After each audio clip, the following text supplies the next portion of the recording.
1% deposit mortgages.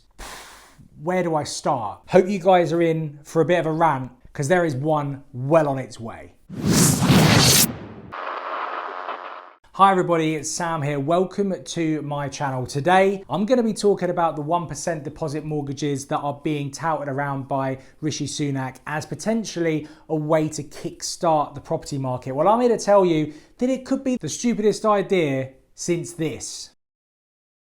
So in this video, I'm going to be breaking down what the plans are for these 1% deposit mortgages, what the effects on the property market actually are going to be, and why I think they are so dangerous. And I'll actually finish up with a little bit of opinion, which I don't often do, as to why I think these shouldn't be available anyway. Now, before we get into it, if I could ask you a massive favor and please hit the subscribe button. I'm trying to get to 5,000 subscribers and I'm not too far off at the moment. So you hitting that subscribe button will really help me. Please also hit the like button as it sends a nice little message out on the old algorithm to YouTube. Please enjoy all the other videos that I've got on my channel. There's over 200 now. Let's get back to it. So within the last week, there has been murmurs that Rishi Sunak is planning on relaunching a version of the Help to Buy scheme that helps so many people over the years get onto the property market. Even I myself bought my first home using the Help to Buy scheme over 10 years ago. Definitely helped me out, but to be honest, I was really helped out with the fact that I managed to sell that property for an obscene amount of money. And I still really don't understand why that person paid the amount of money he did for my flat. But there we are.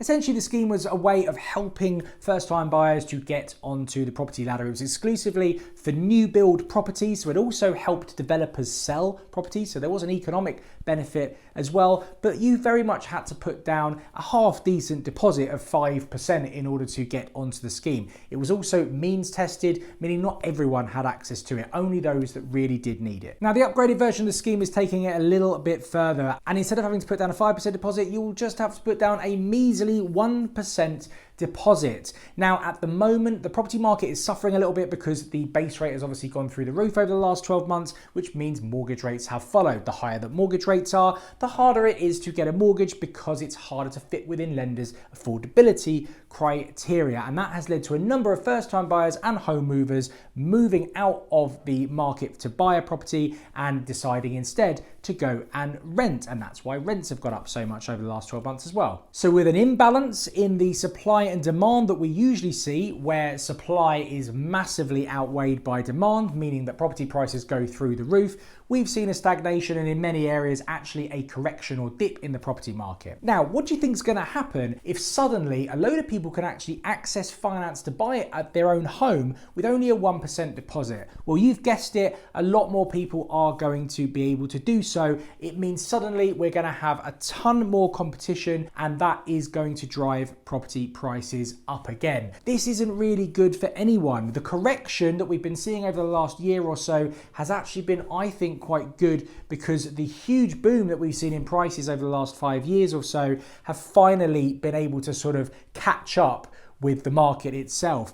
And with inflation the way that it is, are we really wanting to encourage people to get themselves into loads more debt by getting a mortgage for a much higher amount than maybe they should be? Now, I don't know what provisions are going to be put in place by the FCA to ensure that lenders are making it very clear to potential borrowers as to the dangers of taking out such a high loan to value mortgage, or whether there is going to have to be additional security by way of maybe a parental guarantee or something like that. But just the idea of a 1% mortgage and the possibility of a continued dip in the property market, which could very well still happen, and suddenly being in negative equity in a couple of years' time is really concerning. Even if the property market does do okay and we get a little bit of a resurgence, by only having a 1% equity in that property, your property price is going to have to go up by a significant amount in a relatively short period of time for you to just be within the normal then realms of a standard mortgage, say a 95 or a 90% loan to value mortgage, where the cost of that mortgage is going to be back in line with what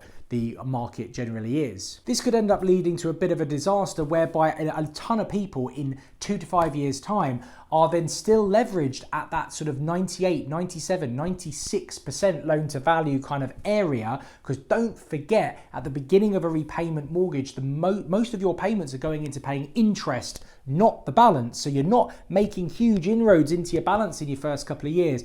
And suddenly these 99% mortgage products are no longer available, and you have then got to try and pay down your mortgage just to obtain one of those 95% loan to value mortgages that I was basically saying over 12 months ago were stupid in the first place anyway, because they're so overpriced. I'm so tired of talking about this, I swear. All I do is talk about, as a mortgage broker, that you shouldn't over leverage. You should not take out a huge mortgage. Mortgage brokers don't usually talk about this, but it is irresponsible not to. So just guys, be really, really, really careful if you are planning on doing this. And one thing that I want to add to this is, and this is what I said at the beginning, is kind of my opinion coming in as well. I'm of the belief that not only is your home your biggest liability, so it shouldn't be something that people are aspiring to as a way of essentially saying that they've made it in life, because I think that a lot of people are irresponsibly borrowing money that they really can't afford, stretching themselves unnecessarily and putting themselves under a ton of financial strain. But if you are somebody who is responsible, has saved, has worked, and has got themselves to a point where they've got a 10% deposit, and then suddenly next month they are gazumped by somebody that's just swooped in with a 1% deposit, there's a bit of a moral thing going on there as well that doesn't sit too well with me. I believe in being smart with your money, being able to save, being able to create wealth, create your side hustles, way of making money. I'm very much on the belief that instead of saying I can't afford that, the terminology should be how can I afford that?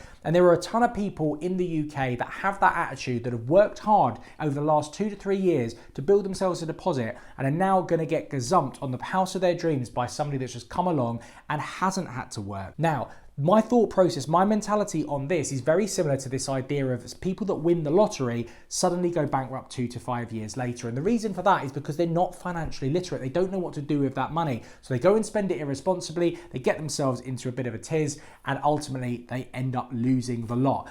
I think this is very, very similar sort of territory where people that haven't learned to become financially literate enough to save the money that it takes to buy a property with a 10% deposit, that they will end up being irresponsible with the money that they're borrowing. They won't pay down on that loan. They won't make overpayments on their loan. They won't have a plan in place to get them down to a decent loan to value as quickly as possible, ultimately overstretch themselves, and they will just get themselves into a worse financial state. This is a genuine warning to anyone that is taking out a 1% deposit mortgage over the next couple of months. If they come into play, please, please, please plan for the worst. Imagine if your mortgage rate went up by 2%. Imagine if the property market went down by 10% in the next couple of years. Think like that, and I promise you will not regret it. Right, that's enough of me having a rant. Guys, if you do need any help with any kind of guidance when it comes to any kind of mortgage, you know where to go. My company, Grand Union Finance, have been helping property investors for the last 3.5 years in terms of financing their property journeys. So if you're a property investor, or even if you're a first-time buyer, wondering whether you should be getting into the property market at this time or getting on the property ladder,